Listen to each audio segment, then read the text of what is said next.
you all.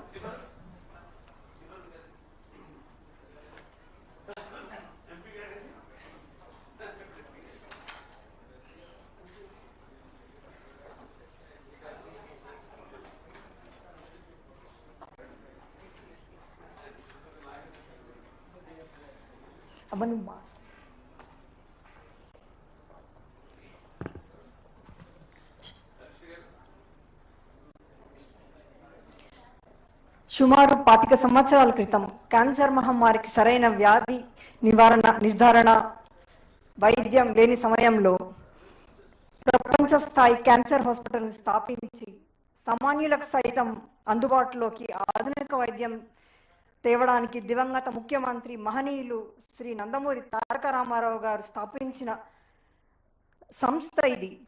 గత 24 సంవత్సరాలుగా అంచెలంచెలుగా ఎదుగుతూ దేశంలోని అత్యుత్తమమైన క్యాన్సర్ ఆసుపత్రిగా అవతరించి ఈనాడు 24 వసంతాలు పూర్తి చేసుకున్న సందర్భంగా వార్షికోత్సవ వేడుకలకు విచ్చేసిన ముఖ్య అతిథులు తెలంగాణ రాష్ట్ర ముఖ్యమంత్రి శ్రీ గౌరవనీయులు అనుముల రేవంత్ రెడ్డి గారికి, Basavatarakam Indo American cancer hospital trust chairman Andhra Pradesh శాసనసభ్యులు శ్రీ నందమూరి బాలకృష్ణ గారికి, గౌరవ ట్రస్ట్ బోర్డు సభ్యులు శ్రీ నామా నాగేశ్వరరావు గారు, శ్రీ జేఎస్ఆర్ ప్రసాద్ గారు, శ్రీ నోరి దత్తాత్రేయుడు గారు, శ్రీ మొత్తుకుమెల్లి శ్రీభరత్ గారు, దాతలు, శ్రేయోభిలాషులు, పాత్రికేయులు, మీడియా మిత్రులు, మీ అందరికీ మా బసవతారక క్యాన్సర్ హాస్పిటల్ కుటుంబ సభ్యుల తరఫు నుంచి హృదయపూర్వకంగా స్వాగతం పలుకుతున్నాము.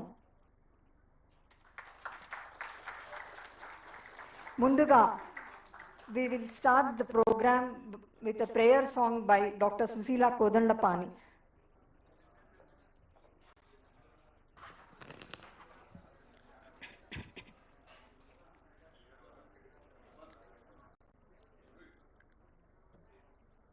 Om Shubha జ్యోతి ప్రజ్వలనతో సభను ప్రారంభించవలసిందిగా వేదికను అలంకరించిన పెద్దల్ని ఆహ్వానిస్తున్నాను. I request all the dignitaries on the dais, Telangana రాష్ట్ర ముఖ్యమంత్రి, అత్యంత ప్రీతిపాత్రమైన ప్రజానాయకులు శ్రీ అనుముల రేవంత్ రెడ్డి గారిని సభను సంబోధించవలసిందిగా కోరుచున్నాను.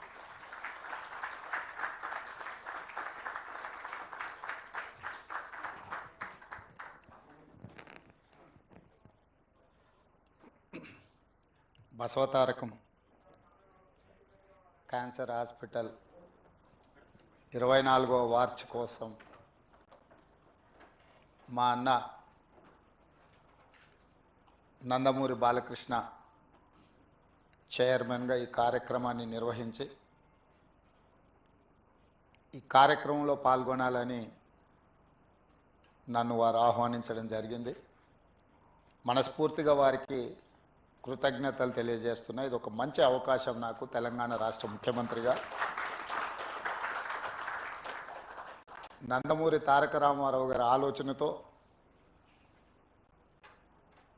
చంద్రబాబు నాయుడు గారు సహకారంతో 24 సంవత్సరాలు పూర్తి చేసుకొని లక్షలాది మందికి, కోట్లాది మందికి సేవలు అందించి దేశంలోనే ఆదర్శంగా నిలబడే విధంగా తీర్చిదిద్దిన ఈ సంస్థ మీరు నిర్వహించే కార్యక్రమంలో పాల్గొనడం నాకు చాలా సంతోషాన్ని ఇచ్చింది. నాతో పాటు ఈ కార్యక్రమంలో నామ నాగేశ్వరరావు గారు, విశాఖపట్నం పార్లమెంట్ సభ్యులు యువమిత్రుడు భరత్ గారు, నూరి దత్తాత్రేయులు గారు, ప్రసాద్ గారు, ఇతర మిత్రులు, బసవతారకం సిబ్బంది, నందమూరి తారక రామారావు గారి అభిమానులందరికీ కూడా నేను మనస్ఫూర్తిగా అభినందనలు తెలియజేస్తున్నాను.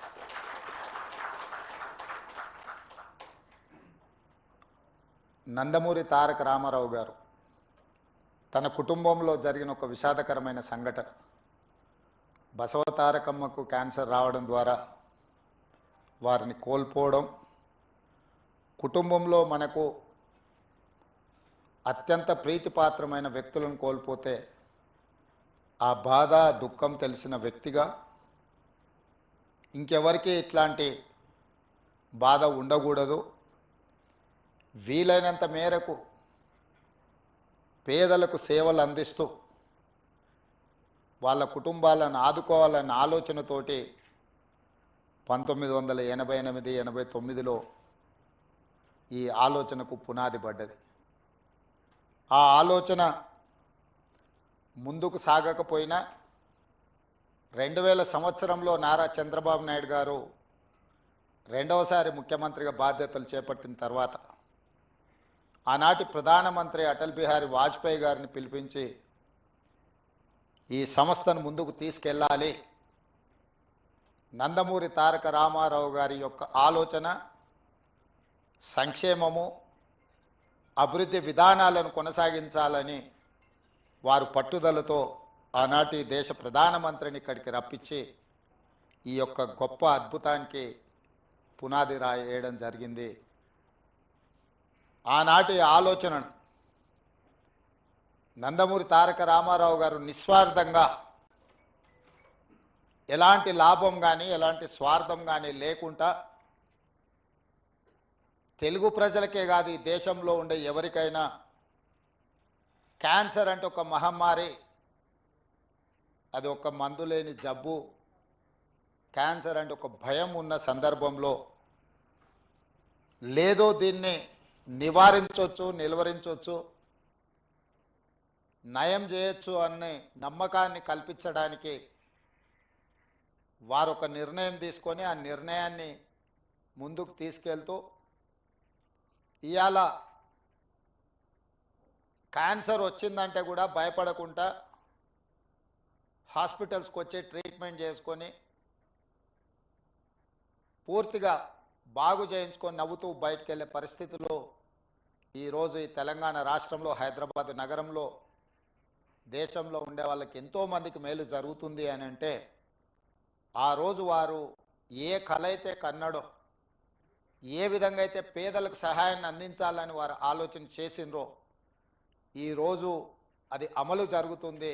తప్పకుండా స్వర్గంలో నందమూరి తారక రామారావు గారు మనల్ని అందరినీ ఆశీర్వదిస్తాడు. ఇక్కడ ఇందులో ప్రధానంగా ఇందులో భాగస్వామ్యం పంచుకొని ఈ నిర్వహణలో ఈ నిర్మాణంలో ఆర్థిక సహాయాన్ని అందించడమే కాదు, ఇక్కడ సేవలు అందిస్తున్న సిబ్బందికి కూడా ఎప్పుడూ వారి ఆశీర్వాదం ఉంటుంది అని చెప్పి నేను బలంగా విశ్వసిస్తున్నాను, నమ్ముతున్నాను.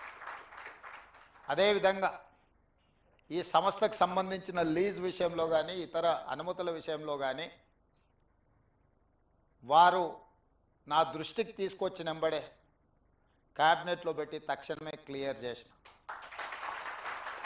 ఎందుకు అంటే ఈనాడు కొన్ని ప్రత్యేకమైన పరిస్థితుల్లో మేము ఉన్న ఈ హోదా, ఈ గౌరవం వారు ఏ స్వార్థం లేకుండా ఏర్పాటు చేసిన ఒక రాజకీయ పార్టీ మాకందరికీ అవకాశం కల్పించింది. ఆ ఆలోచనను, ఆ విధానాన్ని అండదండగా నిలబడడం జరుగుతుంది భవిష్యత్తులో కూడా. అదేవిధంగా ఈ వేదిక మీద నుంచి ఒక్క మాట చెప్పదలుచుకున్నాను.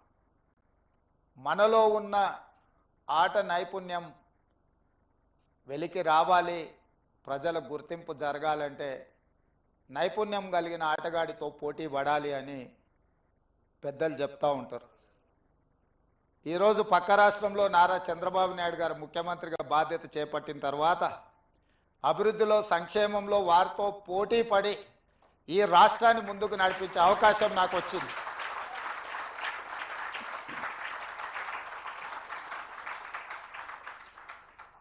గతంలో 12 గంటలు పనిచేస్తే సరిపోతుంది, అంతకు మించి అవసరం లేదు అనుకునేవాడిని.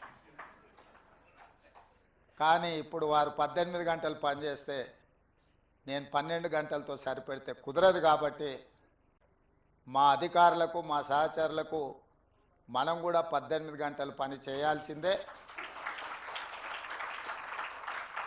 అభివృద్ధి విషయంలో, సంక్షేమం విషయంలో పోటీపడి ఈ 2 తెలుగు రాష్ట్రాలు ప్రపంచానికే ఒక రోల్ మోడల్గా నిలబడాలి అని నేను భావిస్తున్నాను. ఆ దిశగా మా ఆలోచన, మా విధానాలు, మా నిర్ణయం ఉంటుంది.